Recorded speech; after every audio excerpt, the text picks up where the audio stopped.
istri dapat beasiswa. Tapi kalau beasiswanya cuma 6 bulan ya nggak usah bawa suami dan anak-anak loh. Kalau beasiswanya cuma 6 bulan. Apakah terjadi? Pernah juga sih terjadi. Ada teman saya dari Balitbang dulu. Oh, pernah juga ya, Prof ya. Oke. 6 bulan ke Amerika gitu. Dibawa juga anaknya perempuan itu. Dibawa juga. Tapi karena aturan Amerika kamu harus sekolah.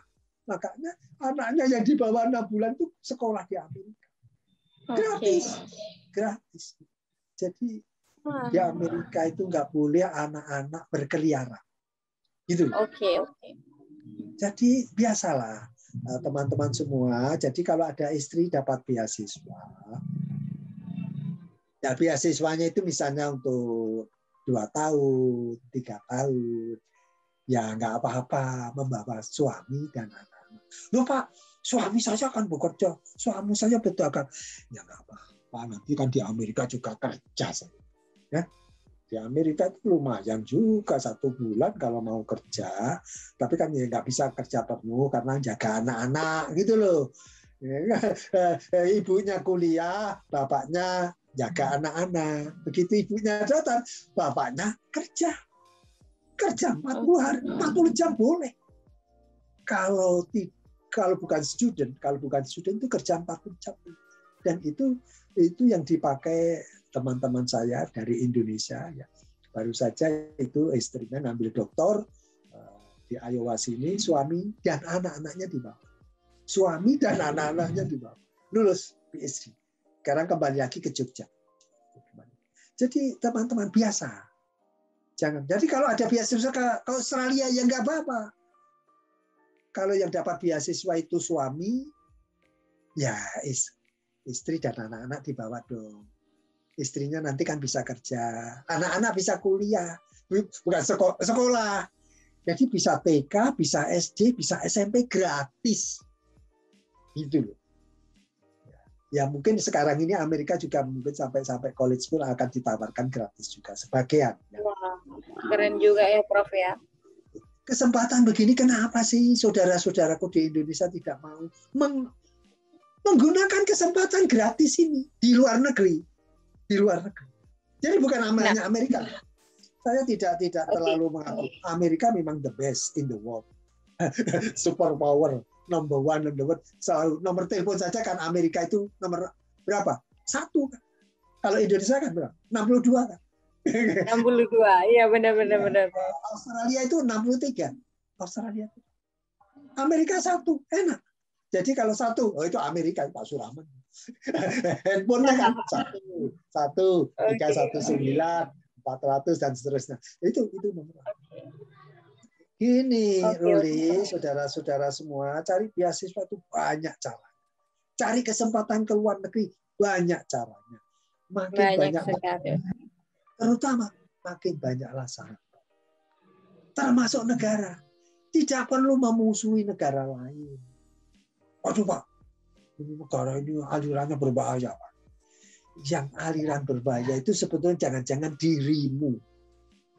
Di dalam hati. Kita kan plural ya, Prof ya. Kita kan plural. Kita itu juga multikultural juga ya, Prof ya. Jadi harus saling menghargai gitu ya, Prof ya. Sebetulnya antara Indonesia dan Amerika itu sama, mirip-mirip gitu ya. Lambangnya itu sama. Wah, Garuda. Cuma kalau Indonesia Garuda Pancasila, ya Amerika kan punya Garuda lain. Tapi cuma sama. Coba bahwa di Amerika itu berbeda tapi tetap sama. Kita itu beda. Beda. Aja itu waduh makanannya pedes-pedes. Makanannya pedes-pedes. Kalau nggak pedes itu nggak enak.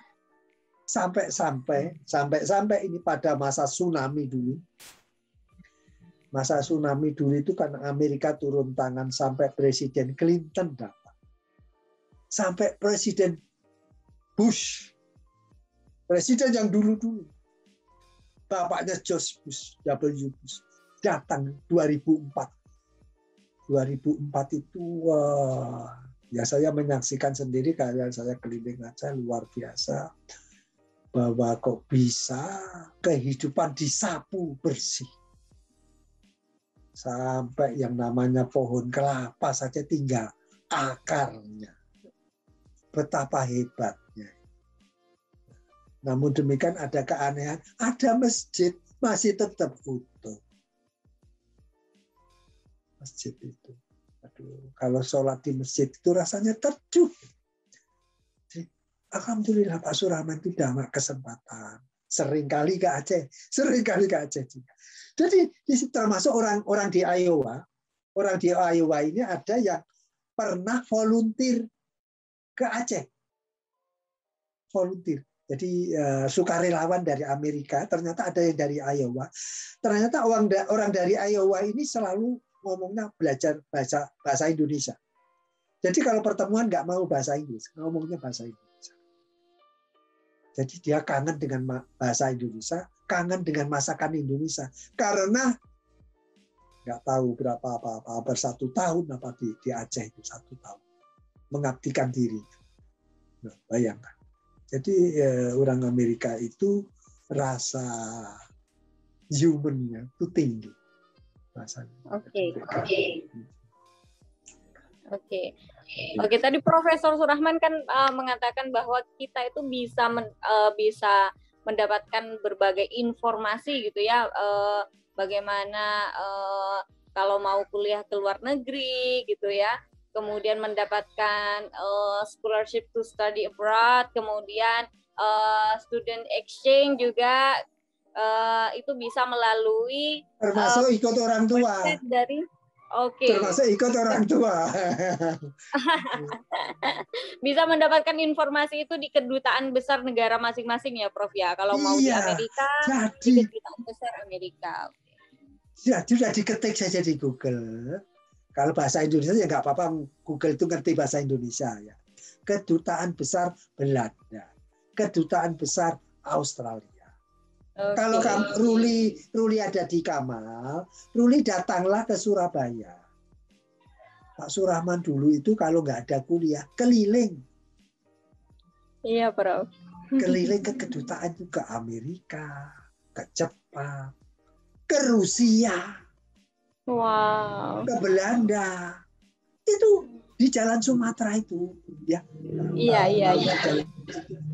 Aduh. Ada data di situ itu masuk gitu ya. Itu ada leaflet termasuk informasi beasiswa. Termasuk itu gratis buku kamu bawa pulang itu ya. Nanti begitu masuk pulangnya itu 1 tas lengkap. Itu informasi. Itu baru 1 ke konsulat. Kalau Surabaya kan konsulat ya. Kalau di Jakarta itu kedutaan. Enggak apa-apa. Memang kalau akan masuk akan diperiksa, jangan membawa petasan. Jadi kalau saya itu lebih baik yang bicara yang lucu-lucu saja. Kadang-kadang ada orang yang suka petasan, masuk konsulat membawa petasan. Ya nggak usah gitu. Jadi banyak informasi-informasi dari luar negeri yang mengatasnamakan Islam. Hati-hati. Banyak yang saudara-saudara kita Indonesia banyak masuk di Afghanistan, masuk di Irak, masuk di Palestina sana, masuk di Libanon, ngaco. Kita nggak usah ke sana. Kalau mau bantuan finansial saja, ya bantuan finansial, nggak usah masuk dengan fisiknya. Nah kalau tahu itu melalui internet banyak ya pengaruh melalui rayuan ini surga di depan mata ya, surga di depan mata. Kalau kamu di Indonesia melulu itu waduh ribet melulu, kalau di sini kan surga di depan mata. Surga apa? Di sana itu perang terus, mau cari rumah saja nggak ada.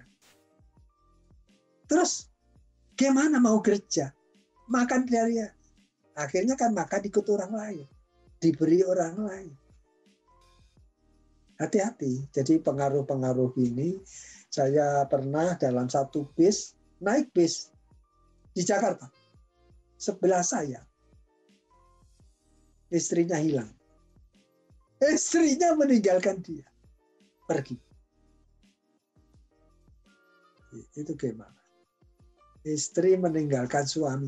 Kewajiban yang ada ditinggal, katanya mencari surga. Padahal surganya di rumah. Ya. Tugas seorang istri. Ya, tugas seorang istri kan ya bagaimana? Punya suami. Suami punya istri. Jadi suami juga miliknya istri, istri milik suami. Jadi nggak perlu mencari ini. Saya akan mencari surga ini. Surga mana? Jangan-jangan itu fata morgana dan tidak ada di dalam tuntunan-tuntunan yang bagus, tuntunan yang baik. Ya, kita berjuang itu boleh, kita bersedekah boleh, kita bersedekah itu ya bersedekah, mencari dana. Sekarang ini melalui WA saja. Jadi ada teman saya, Pak Surahman, ini minta bantuan, ada membangun untuk gedung berlantai 4 untuk menghafal Al-Quran di Semarang. Perlu dana. Nah, saya mengikuti itu. Saya ikuti. Oh, ini ada minta bantuan satu paket 200.000. Nah, bisa itu. Membangun itu satu paket 200.000. 200.000 itu mungkin semennya saja. Nggak apa-apa. Ya saya nyumbang satu paket. Saya nyumbang 2 paket. Ya kadang-kadang di sini kan juga sama ya. Kalau nggak kerja juga nggak ada uang. Pak Surahman sudah dapat uang. Sama, Prof. Sama. Jadi uang pensiun itu Pak Surahman juga saya pakai untuk keluarga. Oke. Kadang-kadang saya gunakan untuk membantu bisnis, termasuk di Bangkalan. Jadi ada usaha bisnis. Ada usaha bisnis di Bangkalan, memang itu saya rahasiakan. Saya ingin, ya nggak ada niatan apa-apanya, ingin berbagi. Ini rezeki Allah titipan. jadi titipan ini saya geser, walaupun kadang-kadang tengkar dengan istri, dengan anak-anak. Oke, kita kembali ke beasiswa dulu ya, Prof ya. Nah, ya, itu biasanya persyaratan umumnya gitu, Prof. Persyaratan umumnya kan biasanya kita butuh TOEFL gitu, tes TOEFL, tes IELTS gitu dan sebagainya. Kira-kira menurut Profesor Surahman gitu ya, untuk misal kita pendaftaran ke University of Iowa gitu. Nah, kira-kira persiapan dokumen itu yang paling urgent itu apa sih, Prof? Iya, sebetulnya setiap sekolah itu sudah ada websitenya masing-masing.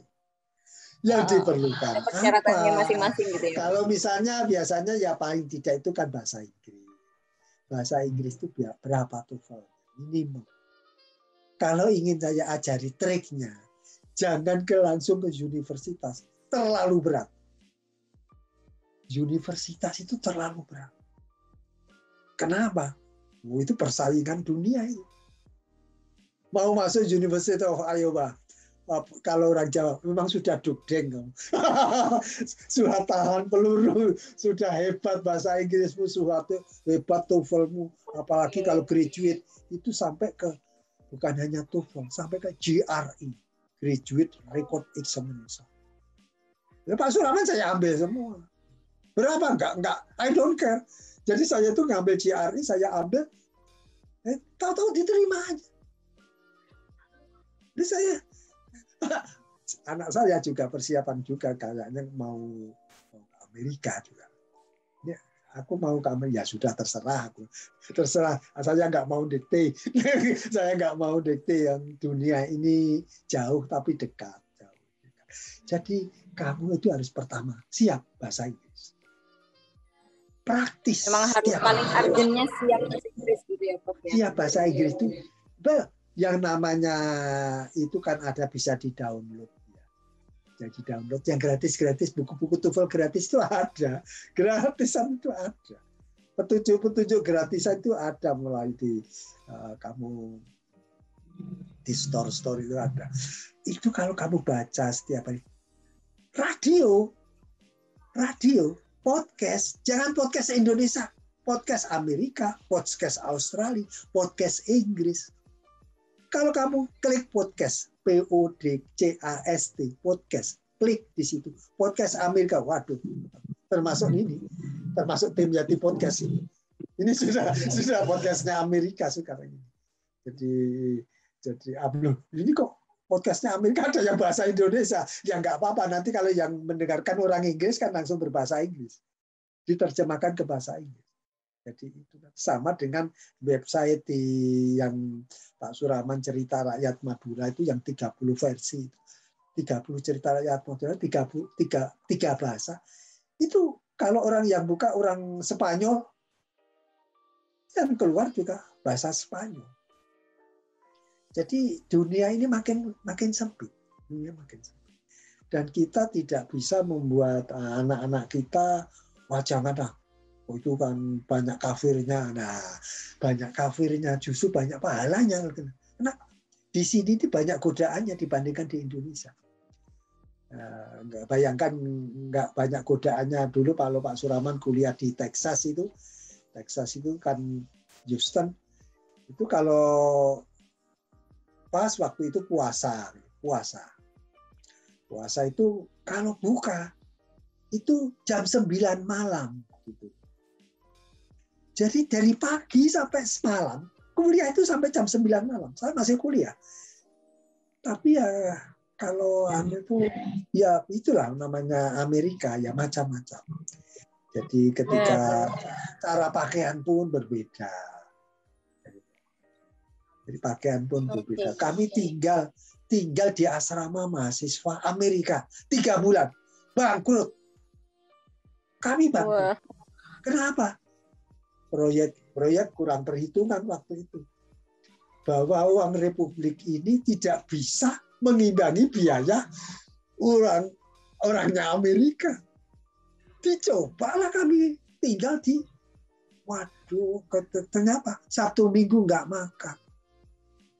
Kenapa? Orang Amerika itu kalau Sabtu Minggu sudah pergi, keluar, jalan-jalan. Nah kita mau pergi kemana? Mobil nggak punya, ini nggak punya. Bingung. Di rumah nggak ada makanan. Nah, 3 bulan itu sudah kelaparan. Akhirnya membuat makanan seadanya untuk bisa survive.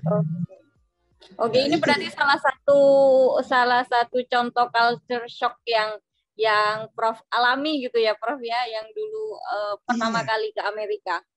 Itu antara culture shock dari tantangan juga. Jadi tantangan waktu itu ya pada waktu di University proses adaptasi gitu ya, Prof ya. Iya, kok pimpinan proyek menunjuk saya untuk menjadi lurah. Lurah itu ya pimpinan rombongan. Saya juga kaget. Saya ini umur saya 30-an, ini yang saya pimpin ada yang 50-an. Gitu loh. Ini yang saya pimpin ada yang 50-an. Banyak yang lebih dari saya. Wah. Ternyata masih bisa juga diatur. Memang awalnya sulit, 3 bulan pertama itu sulit, tapi setelah itu melihat kekonyolan betapa tinggal di asrama mahasiswa Amerika itu shock culture. Jadi di Amerika itu ya biasalah antara laki-laki perempuan, mereka hidup bebas. Ya. Mereka hidup bebas. Sedangkan kita di Indonesia masih memakai batas-batas. Nah, kalau Islam masih kita, ini bukan muhrim, dan seterusnya. Ini jangan pergi berdua dan banyak macam-macam larangan gitu. Dan itu adalah shock dari culture. Biasanya langsung sudahlah jangan keluar negeri. Sampai begitu ketakutannya sampai padahal justru kalau kamu bisa survive, ini mungkin pahalanya lebih besar. Kalau di Indonesia puasa kan nggak ada yang ganggu, semuanya puasa. Di Amerika nggak ada yang puasa, kamu masih puasa. Tidak ada orang puasa, kamu masih puasa. Itu di Amerika. Orang lain bekerja, kamu bekerja sambil puasa. Coba, berat kan? Jadi kalau mau dihitung pahala, ya Allah sendiri yang menghitung. Kalau kita nggak bisa menghitung, Ya, tapi ini tantangan semua orang ini. Tapi ya juga tadi kan kamu membicarakan menurut selalu biasa gitu. Tapi kan selalu saya mengingat ada mandiri, swadaya. Jadi cara berpikir modern, masa depan anak-anak, masa depan cucu sudah dihitung. Nah, cucu saya siapkan ini, cucu saya siapkan. Jadi misalnya saja Pak Surahman ini sisa ini untuk cucu-cucu saya. Jadi sisa harta saya ini untuk cucu-cucu yang memerlukan. Oke. Yang memerlukan. Jadi, nah, cucu saya Amerika, mau bapaknya lebih kaya. Cucu saya di Amerika itu ada 3, tapi alhamdulillah. Oke. Nah ini berhubungan dengan pertanyaan saya selanjutnya ini, Prof ya. Kan Prof tadi bercerita bagaimana kalau ke luar negeri, kalau kita bekerja di luar negeri atau mendapatkan beasiswa di luar negeri atau berpendidikan di luar negeri, itu kita bisa survive gitu ya Prof ya, bisa melebarkan suasana juga gitu, merubah atmosfer juga yang biasanya hanya di Indonesia temannya itu saja, tapi kalau ke luar negeri berbagai teman dari skala internasional kita bisa saling mengenal satu sama lain. Nah, kalau pertanyaan saya ini, Prof, kenapa gitu? Why harus kita bekerja ke luar negeri, kita belajar di luar negeri dan sebagainya? Why? Kenapa gitu, Prof? Iya, sebetulnya kata mengapa itulah pertanyaan yang paling bagus. Bukan hanya apa. Ya, itu pilihan. Tadi dari awal kan saya kata, menyeberanglah. Jadi jangan hanya di Madura, nyebranglah ke Surabaya. Nyebranglah ke Singapura, nyebranglah ke Malaysia, nyebranglah ke Taiwan, nyebranglah ke Jepang. Jadi anak-anak muda saya jadi alhamdulillah si anak saya yang paling ragil tadi. Anak saya ragil itu kan kelahiran tahun 89. Jadi 89 itu sebetulnya tidak ada rencana saya itu mempunyai anak keempat. Gitu loh. Tidak ada rencana mempunyai anak keempat. Dulu anak pegawai negeri itu maksimum 3. Saya sudah punya anak 3. Terus ke luar negeri. Pulang dari luar negeri, kata istri saya, oh saya sudah kangen kok mikirin hamil, nggak hamil, ya biarin. Ya hamil betul. Jadi nama anak saya itu lahir itu pulang dari Houston. Namanya itu saya nama Purna. Purna itu kan selesai. Supaya kelihatan ada Indonesia, Purnawati kan gitu. Nah, terus karena saya pulang dari Houston, Houston. Tulisannya kan Houston, membaca Houston. Kan saya gini kan, Justina. Jadi Hustina. Tapi sebetulnya tulisannya itu US. Tapi ya kalau di US kelihatannya orang bingung membacanya, ya sudah Houston. Jadi anak saya yang terakhir itu memang produk pulang dari Houston. Alhamdulillah dari segi apapun, rupanya dianugerahi kelebihan yang luar biasa. Jadi anak saya itu yang ragil itu di Amerika, karena umur 5 tahun saya bawa ke Amerika. Tadi nakal saya ke imigrasi. I got problem. What's problem? My wife and 3 my children left behind. Jadi istri dan 3 anak saya. Yang 1 anak sudah saya bawa. 1 anak sudah saya bawa ke Amerika. Itu yang menyebabkan anak saya umur 5 tahun di Amerika. Ini sudah nggak perlu kursus bahasa Inggris. Nggak perlu kursus bahasa Inggris. Bahasa Inggrisnya lebih bagus lagi. Karena Pak, semangat bacanya luar biasa.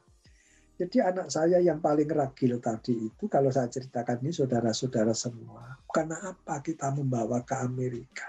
Karena disuruh wawasan lebih luas. Membandingkan semua. Kesempatan banyak yang gratis. Di sini orang itu bekerja pasti bayar pajak. Berapa? Rata-rata 20%. Jadi kalau kita bekerja mendapatkan uang 100, itu yang kita terima itu cuma 80. 20-nya itu negara. Ya termasuk negara pusat, negara federal. Pusat itu federal. Terus negara bagian kalau kita provinsi. Pajak. Pajak itu untuk kesejahteraan. Pajak itu untuk keamanan. Pajak itu untuk melindungi bangsa. Jadi nggak bisa kalau saudara-saudara kami yang di Indonesia mau bayar pajak lalu ngedumel, Pak bisa dicinceng nggak, bisa diatur nggak, ini jangan tinggi-tinggi dong pajaknya. Aduh, kalau pajak saja sudah nawar begitu. Kapan Republik ini kuat? Jadi Republik Indonesia akan kuat kalau pajaknya itu makin banyak. Pajaknya makin banyak untuk kesejahteraan rakyat banyak. Termasuk beasiswa. Termasuk membeli tentara kita. Lautan kita itu sangat luas. Bagaimana patrolinya kurang? Ya? Patrolinya itu lautannya itu banyak kapal asing itu. Banyak kapal asing kita nggak akan bisa nangkap. Jadi itu kita makin di luar itu kita membandingkan makin luar kesempatan. Termasuk sekolah. Banyak yang gratis. Kenapa? Orang yang bekerja di Amerika dipajak. Orang yang bekerja di Amerika itu dipajak. Jadi Pak Surahman bisa hidup dengan enak di. Kalau di sini, alhamdulillah saya bisa hidup enak di sini. Saya itu kalau di Indonesia mudah karena makanan saya kurang terkontrol. Sebetulnya makanan. Pak Surahman itu hipertension. Tekanan darah tinggi. Sudah tekanan darah tinggi ditambah lagi hipertiroid. Aduh ini kelenjar kondom. Punya penyakit itu, tapi alhamdulillah masih survive ya. Jadi ini banyak yang gratis di sini. Saya ini wifi-nya bagus sekali. Wifi-nya.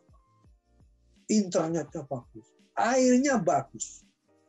Air di seluruh Amerika ini kalau maaf ada orang ketangkap buang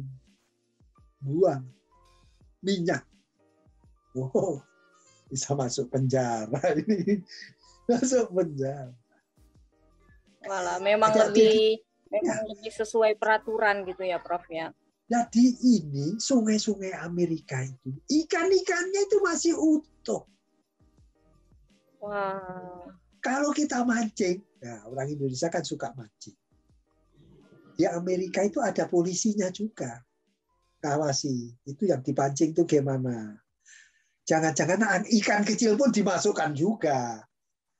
Di sini nggak boleh. Ikan kecil nggak boleh diambil. Ikan yang besar boleh. Tapi orang Amerika ya, nggak ada yang mau ikan. Lu aneh kan? Orang Amerika itu rata-rata yang orang Eropa kulit putih itu kalau mancing dapat ikannya dilempar lagi, dikembalikan. Jadi ikannya sangat banyak sekali. Jadi anak saya itu ya bawa istri dan anak-anaknya mancing. Kalau sudah dapat dikirim ke rumah saya. Ikannya itu dikirim ke rumah saya. Loh ya, kenapa kamu enggak? Okay. Jadi enggak, ikan itu luar biasa masih banyak. Burung, kupu-kupu, semuanya utuh, dilindungi. Anjing, kucing, semuanya dipelihara negara. Kalau ada kucing keleleran, diambil, dipelihara negara. Coba, sampai memelihara binatang. Itu pekerjaan dengan gaji tinggi. Wow. Orang yang paling nggak, saya mau nggak bisa gini, kamu bisa senyum nggak? Bisa. Di Amerika ada pekerjaan, yang pekerjaannya apa? Senyum. Gimana Pak? Oh itu ada ada Walmart. Walmart itu adalah grocery yang